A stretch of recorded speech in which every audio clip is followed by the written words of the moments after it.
지분 이동을 할 때는 새로운 선정을 해야 된다고 이렇게 나와 있는 걸로 알고 있습니다. 양도하겠다는 제안을 철회하겠다 라고 이제 수없이 공문을 보냈는데 현재까지 조합은 계속 일종의 낙장불입인 거죠.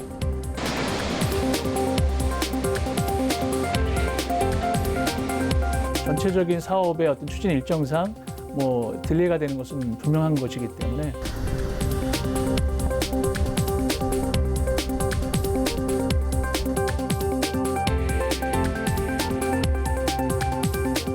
최근 몇 년 사이 울산 중구 도시재생 사업이 추진되면서 원도심이 꽤 많이 달라졌죠. 네, 요즘 중구 문화의 거리를 가보면 예전과는 달리 잘 단장된 거리의 모습을 볼 수 있습니다. 여기에다 현재 추진 중인 복산동 B05 재개발 구역 같은 경우에는 2,600세대가 들어올 예정이어서 실제 중구 원도심에 살고 싶다는 분들이 많이 늘어나고 있습니다. 네, 이 본격적인 얘기에 앞서서요. 먼저 재개발과 재건축에 어떤 차이가 있는지 설명을 해주시면 좋을 것 같아요. 네, 재개발과 재건축 차이가 좀 있는데요. 일단 재건축은 건물 소유주들이 조합을 구성해서 노후주택을 철거하고 새로운 주택을 짓는 일종의 민간 사업입니다. 현재 복산 아이파크가 그 같은 과정을 거쳐서 지어졌고요. 이와 달리 재개발은 주택을 짓는 것은 물론이고 도로나 상하수도와 같은 지역의 노후 공공시설까지 정비하는 공공사업의 성격까지 함께 지니고 있습니다. 네, 한때는 이 지역에서 재개발 사업이 활발하게 이루어질 거다 해서 기대감이 높았던 건 사실인 것 같습니다. 지난 2006년 울산시가 고시한 2010년 울산시 도시주거환경정비기본계획에 따르면 재개발 예정구역은 모두 38곳입니다. 2009년 고시된 2020년 울산시 도시주거환경정비기본계획에는 재개발 예정구역이 51곳으로 늘어났습니다. 상당히 많은 수입니다. 네.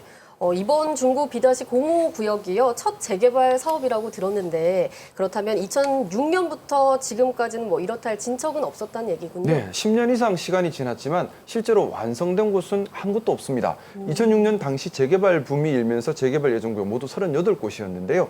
현재 그중 조합 설립된 곳은 3곳이고 정비구역 지정된 곳이 11곳이지만 사업이 완료된 곳은 아직까지는 없는 상황입니다. 네, 그러면 중구 B-05 구역 재개발 조합 역시 그 당시에 설립이 된 건가요? 그렇습니다. 울산에서 재개발 조합이 제일 먼저 생긴 것이 2009년도였습니다. 네. 남구의 B-08 지역이 신정사동 지역이 먼저 만들어졌고요. 그 뒤에 중구의 B-04 지역이 먼저 만들어집니다. 그리고 지금 이제 개발이 가장 먼저 지금 빨리 진행되고 있는 중구 B-05 지구가 2011년도에 세 번째로 만들어진 조합이 되겠습니다. 그러면 그렇게 조합이 설립이 되고 시공사 선정까지는 순조롭게 진행이 된 건가요? 네, 중구 B05 구역의 경우 조합과 BDA 간의 갈등이 있기는 했지만 지난 2014년 3개 업체가 참여한 컨소시엄 시공사가 선정된 이후로는 별 순탄하게 진행이 되어 왔습니다. 네. 그 후 2016년에 사업 시행 인가가 났고 올 1월부터 이주와 철거가 본격적으로 진행되고 있습니다. 네, 그러면 정말 그야말로 곧 공사가 시작인데 시공사 재선정 이렇게 뜻밖의 상황에 좀 맞닥뜨리게 됐습니다. 네, 맞습니다. 시공사와 재개발 조합은 지난 5년 동안 동반자 관계를 비교적 잘 유지해 온 것으로 알려져 있는데요. 최근 갈등이 불거지기까지 무슨 일이 있었는지 그간의 과정을 살펴보겠습니다. 중구 B05 재개발 구역입니다. 복산동의 20만 평방미터가 넘는 해당 부지는 벌써 90%가량 철거가 진행되었습니다. 문제는 지난 7월 시공사 중 한 곳인 동부토건이 타 시공사의 지분 양도를 추진하면서 시작되었습니다. 지분을 효성으로 양도를 해 달라는 그런 공문이 오면서 자기들 투자한 금액을 빨리 좀 회수해 달라는 그런 공문이 왔습니다. 이사회를 해서 대의원회의에 넘겼더니 대의원회의에서 그 내용이 부결이 됐습니다. B05 구역의 공동보급 지분은 효성중공업이 30%, 효성중공업의 계열사인 지능기업이 30%, 부산에 기반을 둔 동부토건이 40%를 가지고 있습니다. 이 중 동부토건이 유동성 문제 해결을 위해 지분 양도를 추진한 겁니다. 하지만 조합 측은 대의원 회의를 통해서 해당 안건을 부결시킵니다. 부결이 난 이후에 이제 갑자기 양도를 하는 거는 이제 시공권을 이제 포기하는 거다. 라는 이제 조합의 이제 주장이 갑자기 나오기 시작했어요. 시공권을 잃을 상황에 처하자 동부토건과 효성중공업은 지분 양도 계획을 철회합니다. 양도를 제한했든 뭐 포기 의사를 비쳤든 번복은 안 된다. 넌 그냥 포기할 의사를 비쳤기 때문에 이거는 이제 더 이상 돌이킬 수 없다. 라고 하면서 이제 그때부터 이제 시공사 재선정 절차를 강행하고 있는 거죠. 조합 측은 시공사 지분 변동은 계약 취소 사유가 될 수 있다며 새로운 시공사 선정 입찰 공고를 냅니다.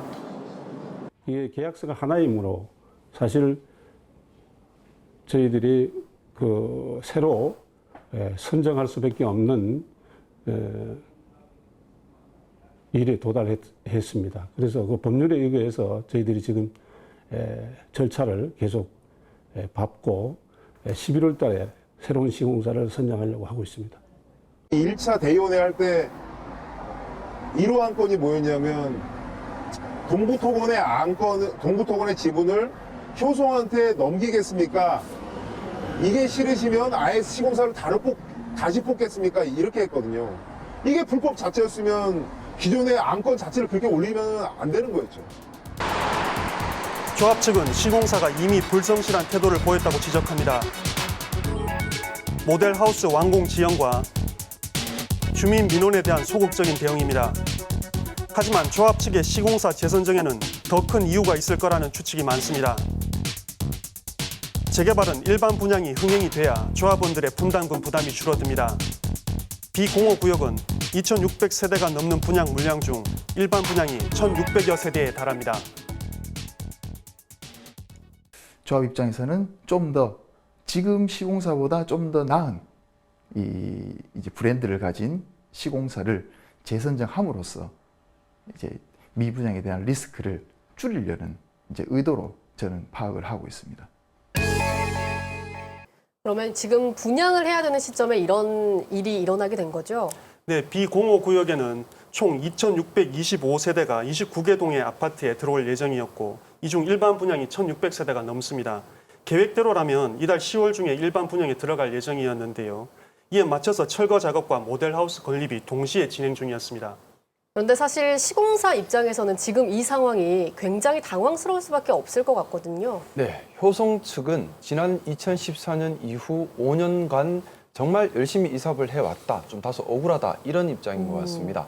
이 사업을 추진하기 위해서 울산시, 중구, 조합과 긴밀한 관계를 유지해왔다고 얘기하고 있는데요. 사업 규모가 상당합니다. 총 사업비가 8천억 상당인데 이 중에 도급공사비로 예정되어 있는 돈만 5,200억입니다. 근데 효성 측은 지난 5년간 이제 철거, 감리, 용역, 설계, 조합 운영비 등에 필요한 돈을 효성 측에서 적극적으로 주선을 해서 약 2,200억 정도 자금 소유를 만들어줬기 때문에 정말 많은 노력을 해왔고 기존에 투입된 비용도 많아서 쉽게 물러설 수 없다. 이런 입장을 취하고 있습니다. 네, 그렇다면 이 현행법상 시공사 교체가 가능한 건 어떤 경우인가요? 법이나 계약이나 계약을 파기하거나 네. 해제할 수 있는 권한을 주어지지 않는 경우는 없습니다. 그래서 도시정비법상 시공사를 변경하기 위해서는 시공사가 부도가 나거나 아니면 사업을 과도하게 지연시키거나 아니면 설계 변경을 자꾸 한다든가 했을 때 시공사를 변경할 수 있는 조항은 있습니다. 그런데 현재 시공사인 효성 측에서는 단순히 컨소시엄 회사끼리 지분 변경을 하기 위해서 계약에 나온 대로 조합 측에 지분권 변동을 해달라고 요청을 했을 뿐이고 조합에서는 거절했으면 그것으로 끝이지 우리가 지분을 변경하겠다고 요청한 걸 가지고 시공권을 박탈하고자 하는 것은 조합의 횡포가 아니냐 그렇게 보시는 것 같습니다. 네, 그런 가운데 이 조합 측이 시공사 재선정의 입찰을 추진하자 기존 시공사 측이 가처분 신청을 냈습니다. 네네. 어떤 내용이 좀 담겨 있나요? 네, 좀 전에 화면에서 보셨던 것처럼 이 시공사 세 군데가 들어와 있습니다. 시공사 공동도급이 되면 같이 시공사들이 연대해서 시공할 의무가 생기는데요. 조합 네. 입장에서는 한 군데가 빠져나가 버리면 아무래도 시공 담보력 자체에서 문제가 생기지 않겠나 이런 문제 제기를 하는 것 같습니다.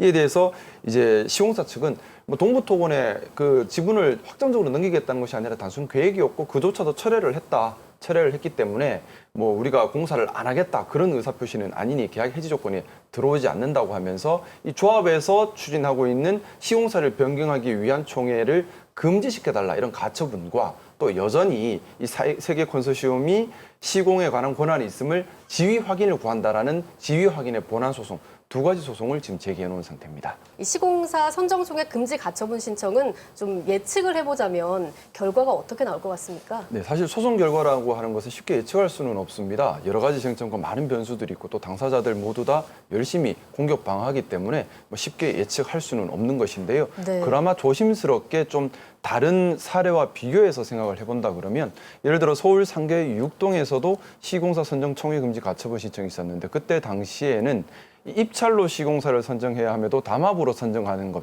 그것이 절차 위반이고 법 위반이니 멈추어 달라라는 취지로 총회 개최 금지 가처분이 있었고 그 경우에서는 법원에서 인용을 했었습니다. 네. 반면에 대구에서는 기존에 시공사가 있었는데 조합에서 새로운 시공사를 선정하기 위해서 총회 개최 가처분을 총회를 개최하려고 했었고요. 여기에 대해서 전 시공사가 총회 개최 가처분 신청을 넣었는데 그 경우에는 법원에서 이 조합의 자율성을 보장해야 된다는 취지로 기각을 했습니다.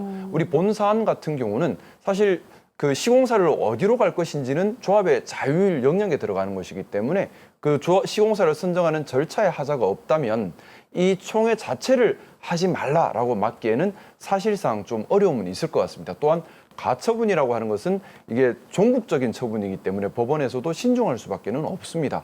그래서 좀 조심스럽지만 이 가처분 신청은 기각될 가능성이 더 크지 않겠나 이렇게 생각하고 있습니다. 네, 또 다른 하나는 시공사 지위 확인 청구 소송인데요. 이거는 어떻게 예측을 하시나요? 네, 시공사 지위 확인 청구 소송은 가처분과는 또 성격이 완전히 다른 것입니다. 네. 말 그대로 시공사가 시공사의 지위를 그대로 가지고 있는지 여부를 법원을 통해서 확인받겠다는 취지인데요. 결국 나중에 손해배상 문제와 직결되는 그런 쟁점 사안입니다. 결국 이 문제의 판단은 조합에서 계약을 해지할 수 있는 해지 요건을 충족한 후에 해지 의사를 표시를 했는가 그런 부분들이 다투어질 건데요. 좀 조심스러운 전망이지만 시공사에서 시공을 하지 않겠다는 확정적 의사를 표시하거나 지분을 양도했다라는 일방적 통지를 한 것이 아니라 이렇게 할 계획이다 정도를 표시했다가 그 후에 철회를 한 것이라서 사실상 그 시공사가 어떤 행위에 나섰다고 보기는 좀 어렵습니다. 그래서 계약 해지 요건이 충족되었다고 단정하기는 좀 어려운 부분이 있어서 이 시공사 지위 확인 청구 소송은 시공사 쪽에서 좀 승소할 개연성이 좀 더 크지 않겠는가 이렇게 조심스럽게 좀 예상해 볼 수 있을 것 같습니다. 사실 5년 전에는요, 건설 경기가 좀 나빴기 때문에 시공사 선정이 쉽지 않았을 것 같은데 지금은 좀 건설에 뛰어드는 시공사가 많을 것 같습니다. 어떤가요? 예, 그렇습니다. 이 재개발이나 재건축이나 이런 걸 보면 초기에 토지나 건물을 보상을 하고 사람들을 내보내는 데 과정에 엄청난 시간이 걸립니다.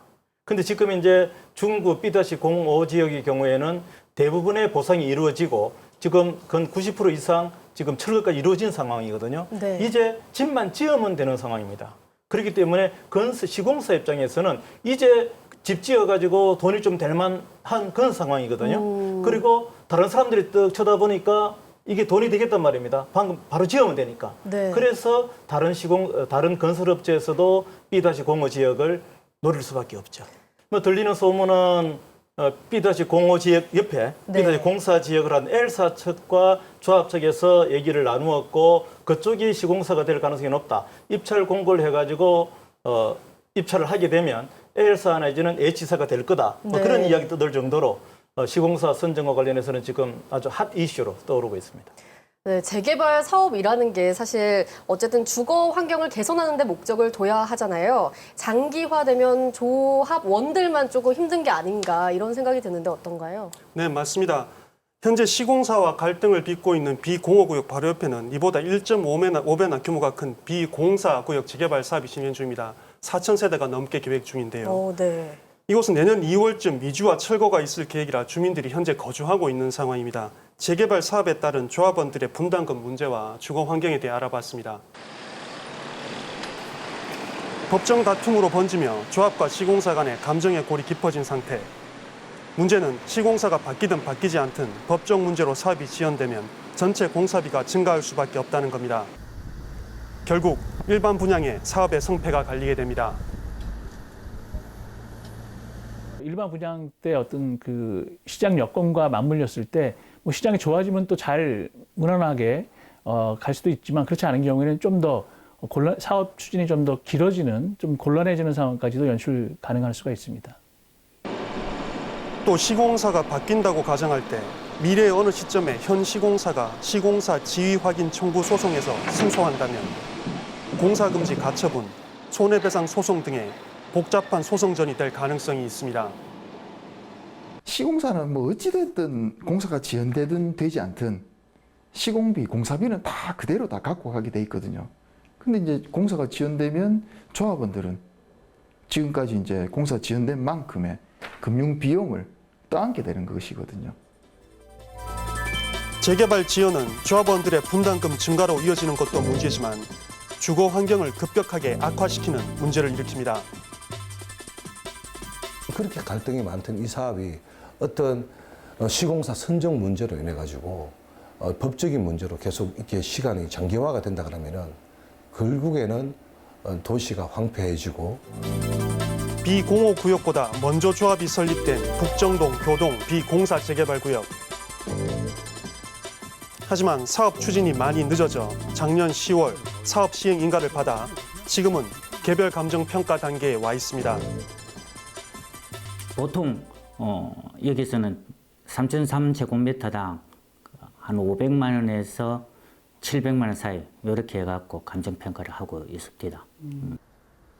재개발을 염두에 둔 집주인들은 집을 수리하지 않은 채 지내게 되고 낡은 집엔 세입자가 들어오길 꺼립니다. 동네는 낡고 사람은 떠나는 상황이 되는 겁니다. 재개발 한다 지금 한 5년 됐습니다. 한 지가. 우리 쪽에서 너무 억울하잖아요. 수리도 못하고 그냥 살아야 되니까 유리도 다 깨졌습니다. 근데 그냥 붙이고 삽니다. 주거 환경이 불편한 수준을 넘어서고 있지만 환경을 정비할 수도 안 할 수도 없는 상황입니다. 여기가 옛날에 다락이니까 이게 쭉 그거 이제 나서니까 곰팡이가 부엌에 막 너무 곰팡이가 많이 피고 이제 습기도 많이 차고 불편해요. 근데 이런 걸 전혀 손도 못 대잖아요.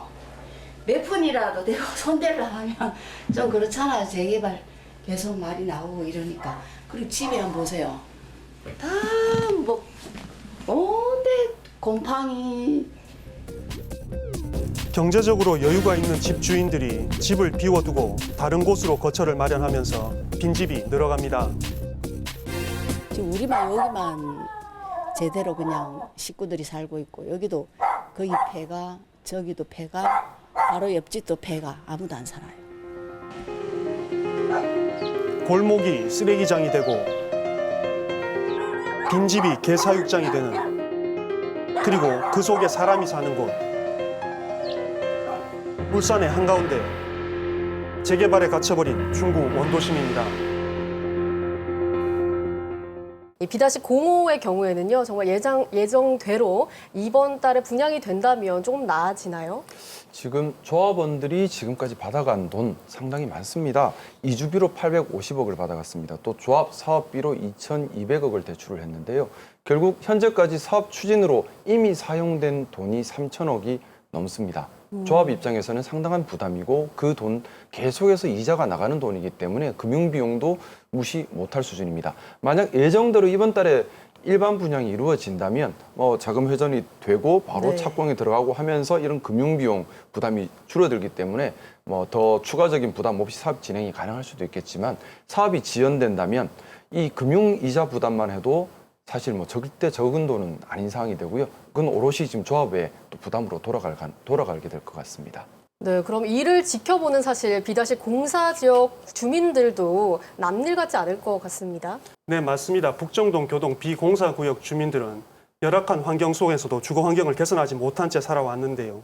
그럼에도 현재 감정평가 기준으로는 보상을 받아도 집을 마련하기 쉽지는 않습니다. 이런 가운데 주변 지역마저 새로운 논란에 휩싸였기 때문에 이래저래 재개발 사업에 대해서 불만이 큰 것 같습니다. 이번 사태가 불거지면서 사실 끊임없이 재개발 조합 문제점에 대한 얘기도 나오고 있습니다. 좀 근본적인 대책은 없는 건가요? 네, 2010년 4월 정부는 도시 및 주거환경정비법, 줄여서 도시정비법이라 하는데요. 네. 이 개정을 해서 민간 중심의 도시정비 사업을 관에서 일부 관리하겠다 이런 취지의 법 개정을 했었습니다. 하지만 실질적으로는 이 공공지원제도라고 하는 것이 사업 초기 단계에 관리만 들어갈 뿐이지 철거하고 이주하고 시공사를 선정하고 이 이후에 운영되는 부분까지 세밀하게 관리를 하는 것에는 한계가 있을 수밖에 없고, 또한 거기서도 여러 가지 또 문제점이 또 유발될 수 있어서 아직까지는 좀 눈에 띄는 가시적인 성과를 거두고 있지는 못한 상황입니다. 네, 마지막으로 우리 김용주 변호사님 마무리 말씀해 예. 주시죠. 지금 우리가 다뤘던 복산동 지역, 그리고 B-공사 지역에 있는 그 교동, 요 지역은 옥교동과 성남동과 더불어 울산의 원도심 지역이라 해서 울산 발전의 모태가 된 곳이죠. 그래서 중구청에서도 이 재개발을 하면서 이주하는 이주하는 내용이라든가 철거하는 내용 등을 비디오로 이미 다 찍어 두었고요. 네. 그래서 울산이 갖는 이 지역이 울산이 갖는 역사적 의미를 중구청에서도 되도록이면 보존하려고 노력하고 있는데, 혁신 도시와 맞물려서 이 지역이 제대로 개발되어야만 중구의 원도심 지역이 달라질 수가 있습니다. 해서 이러한 분쟁을 빨리 종식시키고 어떤 개인적 어떤 그 경제적 이익으로만 판단하지 마시고 울산 전체 이익을 위해서 노력해 주셨으면 하는 바람입니다. 네, 시사본부 U 오늘 순서 모두 마치겠습니다. 저희는 다음 주에 편정택 아나운서와 함께 좀 더 새로운 감각과 또 균형 잡힌 분석으로 다시 돌아오겠습니다. 고맙습니다.